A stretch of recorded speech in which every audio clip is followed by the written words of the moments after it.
எரிபொருளை சிக்கனமாக பயன்படுத்துமாறு ஜனாதிபதி கோரிக்கை. போர் வீரர் நினைவு தூவி சம்பவம் சட்ட நடவடிக்கைக்கு விமல் வீரவன்ச தயார். மட்டக்களப்பு பொது நூலக புதிய கட்டிடம் மக்கள் பாவனைக்கு. பால்மாவின் விலை அதிகரிப்பு. சுரேஷ் அளவின் தடுப்பு காவல் உத்தரவு நீடிப்பு. உயிர்த்த ஞாயிறு தாக்குதல் விசாரணையில் புதிய வெளிக்கொணர்வு. சாமரசம்ப தசநாயக்கவை நாடாளுமன்ற வளாகத்திலிருந்து வெளியேற்றுமாறு அறிவுறுத்தல். மஹிந்த மட்டும் அந்த இருவரின் பேச்சை கேட்டிருந்தால் இன்று ஈழம் வளர்ந்திருக்கும். போர்க்கால ரகசியங்கள் குறித்து சரத் வீரசேகர வெளியிட்ட தகவல். மஹிந்தவை நெருங்கிய சகாவின் மரணத்தில் தொடர் மர்மம். அருகில் சிக்கிய பொருட்கள். கோட்டபய ஆட்சிக்கு வந்த ஒரே வாரத்தில் டீல். வாக்குமூலம் வழங்கிய ஆசாத் மௌலானா. மட்டக்களப்பு மாநகர சபை பொது நூலகத்தின் புதிய கட்டிடம் ஜனாதிபதி அனுரகுமார திசாநாயக்கவின் பங்கேற்புடன் முன்னாள் பாராளுமன்ற உறுப்பினர் எம். ஏ. சுமந்திரனினால் இன்று திறந்து வைக்கப்பட்டது. தடைப்பட்டிருந்த இந்த நூலகத்தின் நிர்மாண பணிகள் வெற்றிகரமாக நிறைவடைந்ததை காண்பதில் மகிழ்ச்சி அடைவதாக ஜனாதிபதி அனுரகுமார திசாநாயக்க இங்கு குறிப்பிட்டார். இதற்கு இணையாக பொது நூலகத்தின் உத்தியபூர்வ இணையதளமும் ஜனாதிபதியினால் அங்குரார்ப்பணம் செய்து வைக்கப்பட்டது. புதிய நூலக கட்டிடத்தில் சிறுவர்களுக்கான விஞ்ஞான மற்றும் தொழில்நுட்ப அறிவை வழங்குவதற்காக தனியானதொரு பிரிவு நிறுவப்பட்டிருப்பது இதன் சிறப்பம்சமாகும். நாட்டில் வாசிப்பு கலாச்சாரம் குறைந்து வரும் இவ்வேளையில் தமிழ் மக்கள் இன்னமும் வாசிப்பதில் காட்டி வரும் ஆர்வம் பாராட்டத்தக்கது என குறிப்பிட்ட ஜனாதிபதி நூலகம் ஒன்றை திறப்பது என்பது சிறைச்சாலையின் தேவையை இல்லாமல் செய்வதாகும் என்றும் இந்த பொது நூலகத்தின் புதிய கட்டிடத்தை திறப்பதன் மூலம் தமிழ் மக்களின் புத்தக வாசிப்பு கலாச்சாரத்தை முன்னோக்கி கொண்டு செல்வதற்கு ஊக்கமளிப்பதாக அமையும் என்றும் தெரிவித்தார். மட்டக்களப்பு பொது நூலகத்தின் புதிய கட்டடத்தை பார்வையிட்ட ஜனாதிபதி மாநகர சபை ஊழியர்களுடன் சுமூகமாக கலந்துரையாடலிலும் ஈடுபட்டார். இதன்போது மட்டக்களப்பு மாநகர சபையின் நகரபிதா சிவம் பாக்கியநாதன் ஜனாதிபதிக்கு நினைவு சின்னம் ஒன்றையும் வழங்கினார். இந்த நிகழ்வை குறைக்கும் வகையில் ஜனாதிபதியினால் நூலக வளாகத்தில் மரக்கன்றொன்றும் நடப்பட்டது. நாடு கடந்த காலத்தை போல மீண்டும் ஒருபோதும் பொருளாதார நெருக்கடி நிலைக்கு தள்ளப்படுவதற்கு இடமளிக்கப் போவதில்லை என ஜனாதிபதி அனுரகுமார திசாநாயக்க உறுதியளித்துள்ளார். முழு நாடும் ஒன்றாக எனும் தேசிய வேலை திட்டத்தின் கீழ் மட்டக்களப்பில் இடம்பெற்ற நிகழ்வில் கலந்து கொண்டு இந்த விடயத்தை குறிப்பிட்டுள்ளார். இலங்கை ரூபாய்க்கு நிகராக அமெரிக்க டாலர் அதிகரித்துள்ளமையினால் எமது பொருளாதாரத்தில் பாரிய தாக்கம் ஏற்பட்டுள்ளது. எமது முக்கிய வருமான வழியாக சுற்றுலாத்துறை காணப்படுகின்றது. கடந்த வருட ஏப்ரல் மாதத்துடன் ஒப்பிடுகையில் இந்த வருட ஏப்ரலில் 29% சுற்றுலாத்துறை வீழ்ச்சியை எதிர்நோக்கியுள்ளது. உலகளாவிய பிரச்சினை காரணமாக நாட்டின் ஏற்றுமதியிலும் வீழ்ச்சி ஏற்பட்டுள்ளது. அதேபோல் இலங்கையர்களால் வெளிநாடுகளிலிருந்து அனுப்பப்படும் பணமும் குறைவடைந்துள்ளது. இவை டாலரின் பற்றாக்குறையில் பாரிய தாக்கத்தை ஏற்படுத்தியுள்ளது. அதே நேரம் ரூபாயின் இந்த வீழ்ச்சி காரணமாக எரிபொருளுக்கான ஒதுக்கமும் பாரிய அதிகரிப்பை பதிவு செய்துள்ளது. எரிபொருள் இறக்குமதிக்காக கடந்த பிப்ரவரி மாதம் 98 மில்லியன் ரூபாய் அமெரிக்க டாலர் செலவு ஏற்பட்டிருந்தது. மார்ச் மாதத்தில் எரிபொருள் இறக்குமதிக்கான செலவினம் 216 மில்லியன் அமெரிக்க டாலராக அதிகரித்தது. ஏப்ரலில் 368 மில்லியன் அமெரிக்க டாலராகவும் கடந்த மே மாதத்தில் 522 மில்லியன் அமெரிக்க டாலராகவும் அதிகரித்தது. எனவே மாதம் ஒன்றுக்கான எரிபொருள் இறக்குமதி செலவினம் 500 மில்லியன் அமெரிக்க டாலரால் அதிகரித்துள்ளது. இது எமது ரூபாயின் வீழ்ச்சியையும் டாலருக்கான கேள்வியும் ஏற்படுத்தியுள்ளது. தற்போது சர்வதேச நாணய நிதியத்துடன் நீடிக்கப்பட்ட கடன் வசதி திட்டத்தின் மீளாய்வை முன்னெடுத்து வருகின்றோம். இதில் அரசாங்கமும் தற்போது யோசனை அதற்கு முன்வைத்துள்ளது. இதனால் குறுகிய காலத்திற்கு எரிபொருள் பயன்பாட்டை மட்டுப்படுத்த வேண்டும். இறக்குமதி செலவினத்தையும் குறைப்பதற்கு நடவடிக்கை எடுக்க வேண்டும். டாலர் தட்டுப்பாடு ஏற்படாமல் இருக்க சகல பிரஜைகளும் ஒத்துழைப்பை வழங்க வேண்டும் என கோருவதாக ஜனாதிபதி இதன்போது குறிப்பிட்டுள்ளார். போர் வீரர்கள் நினைவிடத்திற்கு அருகில் இடம்பெற்ற சம்பவம் தொடர்பாக எந்த ஒரு நீதிமன்ற நடவடிக்கையும் எதிர்கொள்ள தான் தயாராக இருப்பதாக முன்னாள் பாராளுமன்ற உறுப்பினர் விமல் வீரவன்ச தெரிவித்துள்ளார். இன்று கொழும்பு கோட்டை நீதவான் நீதிமன்றத்தில் இடம்பெற்ற வழக்கு விசாரணை ஒன்றிற்காக வருகை தந்துவிட்டு வெளியேறும் போது ஊடகவியலாளர் ஒருவர் எழுப்பிய கேள்விக்கு பதிலளிக்கும் போதே அவர் இதனை குறிப்பிட்டுள்ளார். கேள்வி: போர் வீரர்கள் நினைவிடத்திற்கு அருகில் இடம்பெற்ற சம்பவம் தொடர்பாக வழக்கு தொடரப்படுமா? அவர் பதிலளிக்கையில், போர் வீரர்களை நினைவு கூர்ந்து மலர்கொத்தை ஏந்திச் சென்ற அவர்களுக்கு அந்த மரியாதையை செலுத்துவதற்கு எடுத்த முயற்சிக்கு முட்டுக்கட்டை போடுகிறார்கள் என்றால் அத்தகைய வழக்கை எதிர்கொள்ள நாங்கள் எந்த வகையிலும் தயங்க மாட்டோம் என்றார். நாடாளுமன்ற உறுப்பினர் சாமரசம்ப தசநாயக்கவை நாடாளுமன்றத்திலிருந்து வெளியேறுமாறு சபாநாயகர் ஜகத் விக்ரமரத்ன உத்தரவிட்டுள்ளார். இதற்கமைய அவர் சபாநாயகரின் உத்தரவுக்கு கட்டுப்பட்டு சபையிலிருந்து வெளியேறி சென்றுள்ளார். சபாநாயகரின் உத்தரவுகளை மதிக்காமல் சாமரசம்ப தசநாயக்க தொடர்ந்து கருத்துக்களை தெரிவித்து வந்ததாலேயே சபாநாயகர் இந்த உத்தரவை பிறப்பித்துள்ளதாக தெரிவிக்கப்படுகிறது. நீதிமன்றத்தில் விசாரணையில் உள்ள வழக்கொன்று குறித்து இங்கு பேசுவதை தவிர்க்குமாறு சபாநாயகர் நாடாளுமன்ற உறுப்பினர் தசநாயக்கவுக்கு அறிவுறுத்திய நிலையில் அதனை மீறியதால் நாடாளுமன்ற உறுப்பினருக்கு மேற்படி உத்தரவு பிறப்பிக்கப்பட்டமை குறிப்பிடத்தக்கது.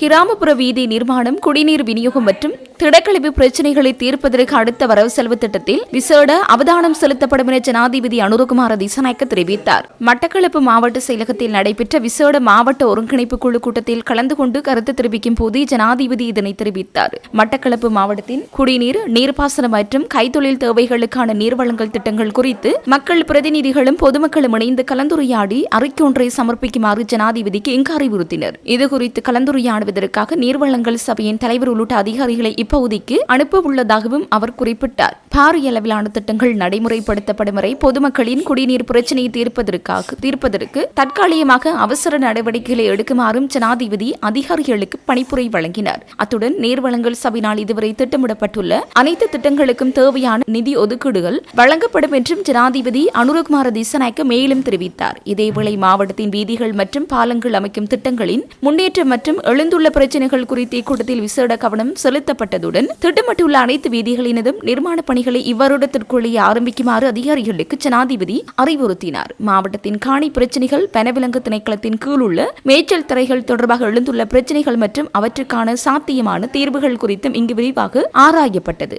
மயிலத்தமடு மாதவனை மேய்ச்சல் தரை தொடர்பிலான வர்த்தமானி அறிவித்தலை வெளியிடுமாறு நீண்ட காலமாக முன்வைக்கப்படும் கோரிக்கை குறித்தும் இதன்போது அவதானம் செலுத்தப்பட்டது. கிழக்கு மாகாண மீன்பிடி தொழிலின் மையமாக விளங்கும் வாழைச்சேனை துறைமுகத்தை முழுமையாக அபிவிருத்தி செய்வதற்கு எடுக்கப்பட்டுள்ள நடவடிக்கைகள் மற்றும் அதற்கான கலங்கரை விளக்கம் ஒன்றின் தேவைப்பாடு குறித்தும் இங்கு கலந்துரையாடப்பட்டது. மேலும் மாவட்டத்தில் வெள்ளக்கட்டுப்பாடுகள், முன்னேற்பாடுகள், யானை மனித மோதலை குறைப்பதற்காக நடைமுறைப்படுத்தப்படும் திட்டங்களின் செயற்பாடுகள் மற்றும் எழுந்துள்ள பிரச்சினைகள், மாவட்டத்தின் சுகாதார வசதிகளை மேம்படுத்தும் திட்டங்களின் முன்னேற்றம் குறித்தும் இதன்போது மீளாய்வு செய்யப்பட்டது. டிட்பா சூறாவளியினால் சேதமடைந்த வயல் நிலங்களுக்கான இழப்பீடு வழங்கும் திட்டத்தின் முன்னேற்றம், வீடுகளுக்கு ஏற்பட்ட சேதங்களுக்கான இழப்பீடுகள் மற்றும் புதிய வீடமைப்பு திட்டங்களின் முன்னேற்றம் குறித்து ஜனாதிபதி ஆராய்ந்தார். மட்டக்களப்பு மாவட்டத்தில் சமூக சக்தி திட்டம் நடைமுறைப்படுத்தப்படும் விதம், அதன் முன்னேற்றம் மற்றும் எழுந்துள்ள பிரச்சினைகள் குறித்தும் இங்கு விரிவாக கலந்துரையாடப்பட்டது.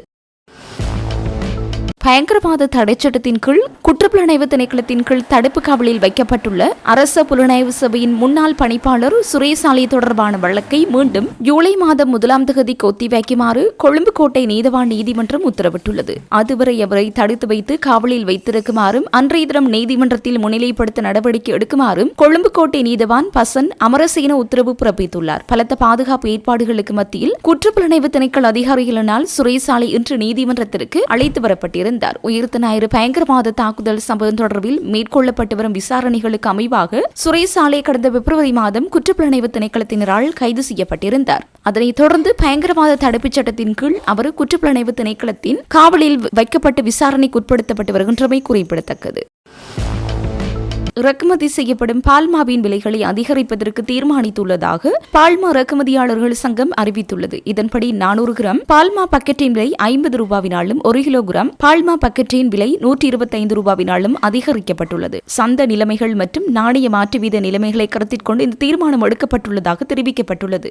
அதற்கமைய இன்று முதல் நடைமுறைக்கு வரும் வகையில் இவ்வாறு பால்மா பக்கெட்டுகளின் விலைகள் அதிகரிக்கப்பட உள்ளன. எவ்வாறாயினும் அடுத்த வாரத்திற்குள் குறித்த விலைகளின் கீழ் சந்தைக்கு இறக்குமதி செய்யப்படும் பால்மாக்கள் விநியோகிக்கப்படும் என்றும் தற்போது சந்தையில் உள்ள எந்த ஒரு இறக்குமதி செய்யப்பட்ட பால்மாவின் விலையும் அதிகரிக்கப்பட மாட்டாது என்றும் பால்மா இறக்குமதியாளர்கள் சங்கம் மேலும் தெரிவித்துள்ளது. இதற்கிடையில் ரூபாய் மதிப்பிழப்புடன் டாலரின் விலை தொடர்ந்து அதிகரித்து வருவதால் இறக்குமதி செய்யப்படும் பல பொருட்களின் விலைகள் எதிர்காலத்தில் அதிகரிக்கக்கூடும் என அத்தியாவசிய உணவுப் பொருட்கள் இறக்குமதியாளர்கள் சங்கம் தெரிவித்துள்ளது. அரசாங்கத்தின் செயலாளர் சுப்பிரமணியம் ஊடகங்களுக்கு கருத்து தெரிவிக்கையில் இதன்படி வரும் நாட்களில் சீனி, பருப்பு, அரிசி உள்ளிட்ட பல அத்தியாவசிய உணவுப் பொருட்களின் விலைகள் அதிகரிக்கக்கூடும் என குறிப்பிட்டுள்ளார்.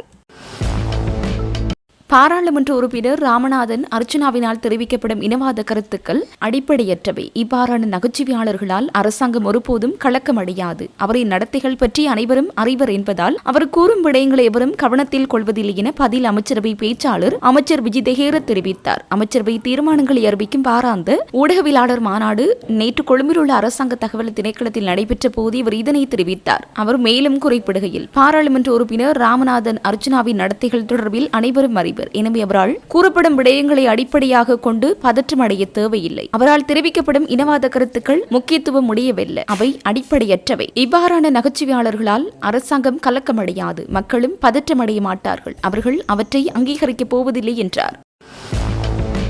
போர் முடிவடைவதற்கு சில வாரங்களுக்கு முன்னர் பிரித்தானிய மற்றும் பிரான்ஸ் வெளியுறவு செயலாளர்கள் போரை நிறுத்துமாறு மஹிந்த ராஜபக்சவுக்கு பாரிய அழுத்தங்களை கொடுத்தனர் என முன்னாள் அமைச்சர் சரத் வீரசேகர தெரிவித்துள்ளார். அந்த அழுத்தங்கள் மற்றும் அச்சுறுத்தல்களுக்கு பயந்து மஹிந்த ராஜபக்ச போரை நிறுத்தியிருந்தால் இன்று ஈழதேசம் பிரகடனப்படுத்தப்பட்டிருக்கும் என அவர் சுட்டிக்காட்டியுள்ளார். கொழும்பில் நேற்றைய தினம் இடம்பெற்ற செய்தியாளர் சந்திப்பின் போதே அவர் இவ்வாறு தெரிவித்தார். தொடர்ந்தும் தெரிவிக்கையில், இந்த வடகிழக்கு யுத்தத்திற்கு சரியான அரசியல் தலைமைத்துவத்தை முன்னாள் ஜனாதிபதி மஹிந்த ராஜபக்சவை வழங்கி இருந்தார். அதனை எவராலும் மறுக்க முடியாது. கடந்த 1987 ஆண்டு ஜெனரல் டென்சில் கொப்பைகடுவ மற்றும் ஜெனரல் விஜய விமலரத்ன ஆகியோரின் தலைமையில் நடைபெற்ற வடமராட்சி போரின் போது பிரபாகரனை முழுமையாக சூழ்ந்து கொண்டு விடுதலை புலிகள் அமைப்பை ஒழிப்பதற்கு இன்னும் சில தினங்களே இருந்த நிலையில் அன்றைய ஜே.ஆர். ஜெயவர்தன அரசாங்கம் அச்சமடைந்து போரை நிறுத்தியது. அன்று போரை நிறுத்தி இருக்காவிடையில் பயங்கரவாதம் அப்போதே ஒழிக்கப்பட்டிருக்கும். அதேபோன்று 2009 மே மாதத்தில் யுத்தம் முடிவடைவதற்கு சில வாரங்களுக்கு முன்னர் பிரித்தானிய வெளியுறவு செயலாளர் டேவிட் மிலிபாண்ட், பிரான்ஸ் வெளியுறவு செயலாளர்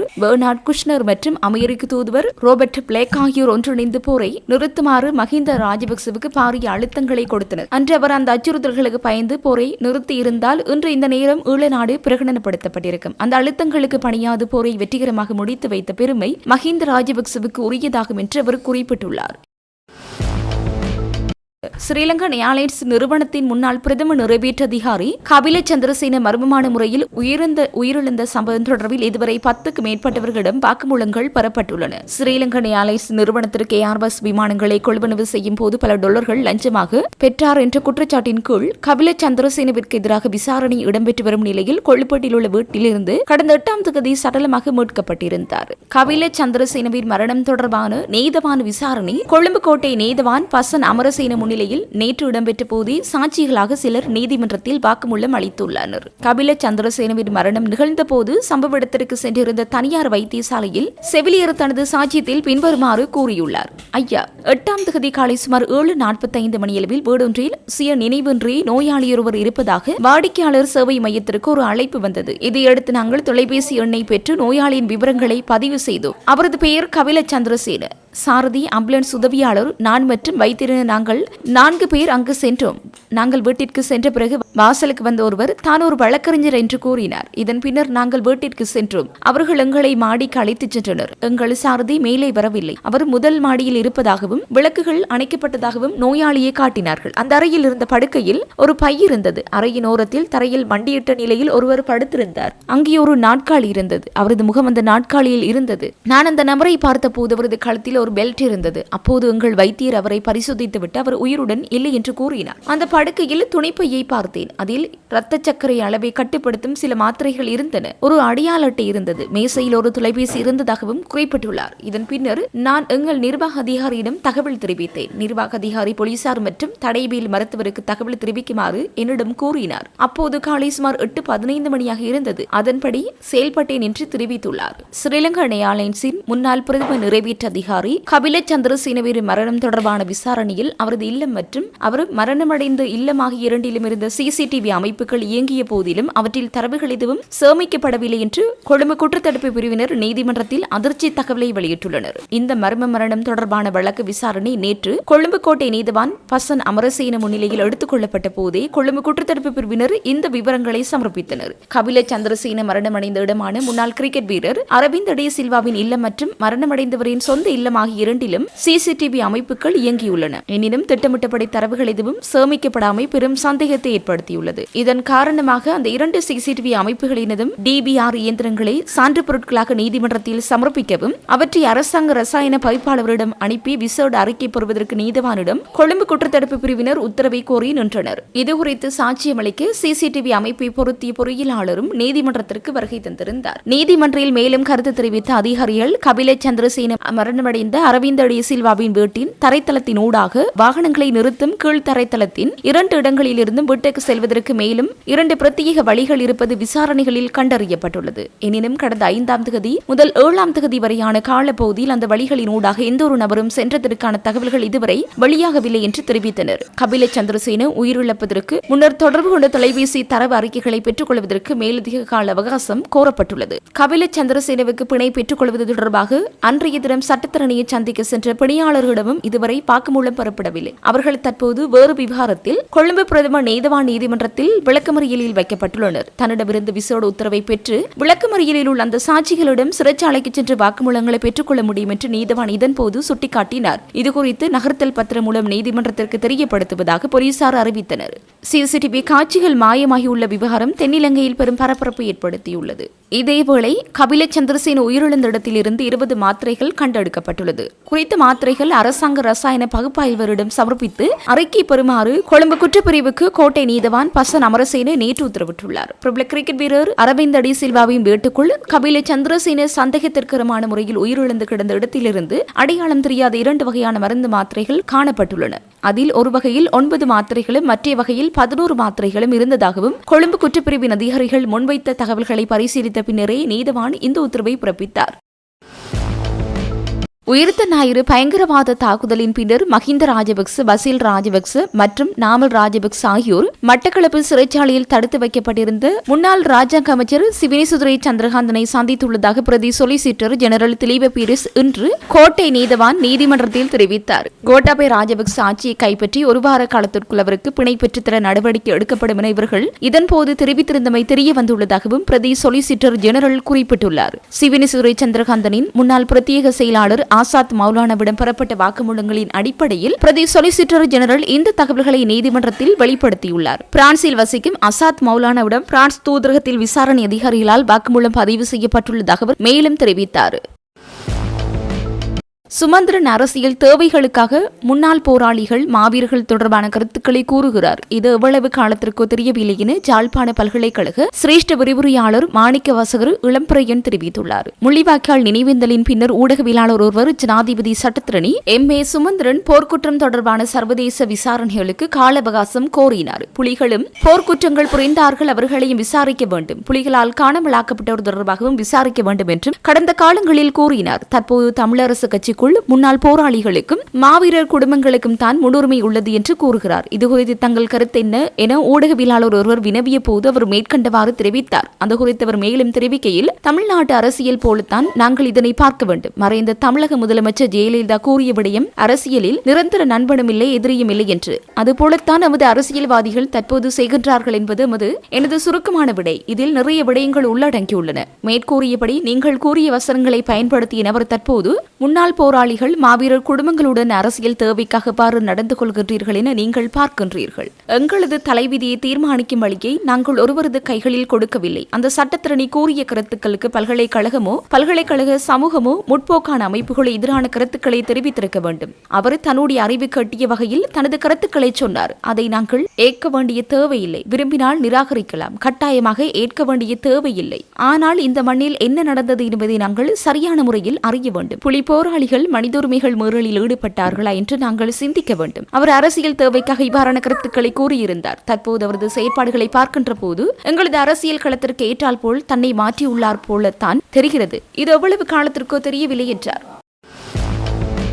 தமிழக முதலமைச்சர் விஜயின் கச்சத்தீவு குறித்த கருத்து ராணுவத்தினர் தமது உயிரை தியாகம் செய்து பாதுகாத்த நாட்டின் இறையாண்மை மற்றும் நோக்கங்களுக்கு பாரிய சவாலாக அமைந்துள்ளதாக பேராசிரியர் இந்துராகரை தேரர் தெரிவித்துள்ளார். போர் வீரர்களை நினைவுகூரும் நிகழ்வொன்று மகா பிரிவினாவில் இடம்பெற்றது. அதில் கலந்து கொண்டு உரையாற்றிய போதே அவர் இதனை தெரிவித்துள்ளார். தமிழக முதலமைச்சர் ஜோசப் விஜய் கச்சத்தீவை மீட்பேன் என்று கூறிய போது யாழ்ப்பாணத்தில் உள்ள சில குழுக்கள் அதற்கு ஆதரவாக கோஷமிட்டு கொண்டாடினர். நாடாளுமன்றத்தில் உள்ள அவரது ஆதரவாளர்களும் இதற்கு வாழ்த்து தெரிவித்தனர். ஆனால் எமது தலைவர்கள் கச்சத்தீவுக்கு சென்று பார்வையிட்டு அங்கு பெற்றுக் கொள்வதற்கு எதுவும் இல்லை என கூறியிருந்தனர். அதனை கொடுத்தாலும் பரவாயில்லை என்ற ரீதியிலேயே அடுத்த கட்ட நகர்வுகள் அமையும் போல் தோன்றுகிறது. இன்று நாடாளுமன்றத்தில் இருந்து கொண்டு விஜயின் ஆதரவாளர்கள் யாழ்ப்பாணத்தை மட்டுமல்ல ஒட்டுமொத்த வடமாகாணத்தையுமே பெற்றுக் கொள்ளுமாறு கோரி வருகின்றனர். இந்த கொள்கை அல்லது அரசியல் நகர்வானது எதிர்காலத்தில் நமது நாட்டின் ராணுவத்தினர் தமது உயிரை தியாகம் செய்து பாதுகாத்த நாட்டின் இறையாண்மை மற்றும் நோக்கங்களுக்கு பாரிய சவாலாகவும் ஒரு உணர்வுபூர்வமான பிரச்சனையாகவும் மாறப்போவது உறுதியாகும் என அவர் மேலும் தெரிவித்துள்ளார். எதிர்வரும் ஜூலை மாதம் இடம்பெறவுள்ள வருடாந்த பேருந்து கட்டண திருத்தத்தின் போது குறைந்தபட்ச பேருந்து கட்டணம் 40 ரூபாவாக அதிகரிக்கக்கூடும் என இலங்கை தனியார் பேருந்து உரிமையாளர்கள் சங்கத்தின் தலைவர் ஹெமினு விஜயரத்ன எச்சரித்துள்ளார். அமெரிக்க டாலருக்கு நிகரான இலங்கை ரூபாவின் பெறுமதி தொடர்ந்து வீழ்ச்சியடைந்து வருவதால் அது போக்குவரத்து செலவுகளை மேலும் அதிகரிக்கக்கூடும் என அவர் சுட்டிக்காட்டினார். இதுகுறித்து அவர் மேலும் தெரிவிக்கையில், கொழும்பு நுகர்வோர் விலைச்சூட்டன், அமெரிக்க டாலர் பரிமாற்ற வீதம், வட்டி வீதங்கள் மற்றும் பேருந்துகளின் விலை உள்ளிட்ட 12 முக்கிய அளவுகோல்களின் அடிப்படையிலேயே வருடாந்த பேருந்து கட்டண திருத்தம் தீர்மானிக்கப்படுகிறது. நாணய மதிப்பின் தொடர்ச்சியான வீழ்ச்சியானது கட்டண மாற்றங்களை நேரடி தாக்கங்களை ஏற்படுத்தும். தற்போதைய நிலைமை பேருந்து உரிமையாளர்கள் மற்றும் பயணிகள் ஆகிய இரு தரப்பினருக்கும் சவாலாக மாறியுள்ளது என்று அவர் தெரிவித்தார்.